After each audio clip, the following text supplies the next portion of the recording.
Without वाटण घाटण करता करायचं आहे मसाला वांगा. तर चला वळूया रेसिपीकडे. ही आहे माझ्या आईची स्पेशल रेसिपी. विदाऊट काही वाटण न करता छान झणझणीत आणि अफलातून वांग्याची भाजी, रस्सा भाजी.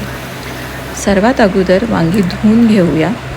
धुतल्यानंतर आता आपण मसाला तयार करण्यासाठी घेऊया धण्याची पावडर, त्यासोबतच लाल तिखट, हळद, घरगुती गरम मसाला, दाण्याचा कूट आणि मीठ, त्यासोबतच कोथिंबीर, थोडंसं तेल, कुठलंही तेल चालेल, गोडं तेल असू द्या, शेंगदाण्याचं तेल असू द्या, छानपैकी मिक्स करून घेऊया. आणि ह्याच्यावर थोडंसं पाण्याचा हपका मारून आपला मसाला ओला करून घ्यायचा आहे.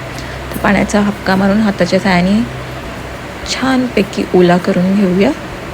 आणि आता चाकूच्या साहाय्याने छान कच्चा आपली वांगी कापून घेऊया. आणि कापून झाल्यावर आता ह्याच्यामध्ये आपला मसाला स्टफ करूया. तर इथे सगळी वांगी कापून झालेली आहे. आता आपण मसाला घेऊया भरण्यासाठी. एक एक वांग्यामध्ये छानपैकी मसाला आतोआत भरून घ्यायचा आहे. त्याच्यामुळे वांग्याला खूप छान चव येते. तेल घालून घेऊया. भरपूर तेल घालायचं आहे. फोडणीसाठी सर्वात अगोदर जिरे घालूया, त्यासोबतच कढीपत्ता आणि ठेचलेला लसूण, एवढंच. आता आपला जो मसाला उरला आहे तो मसाला घालून घेऊया आणि त्याला छानपैकी परतून घेऊया. परतून झाल्यावर आता आपण एक एक करून आपलं वांगं ह्याच्यामध्ये सोडूया. थोडंसं पाणी घालून घेऊया मसाला जळू नये म्हणून. आता वांगी ह्याच्यामध्ये घालून घेऊया.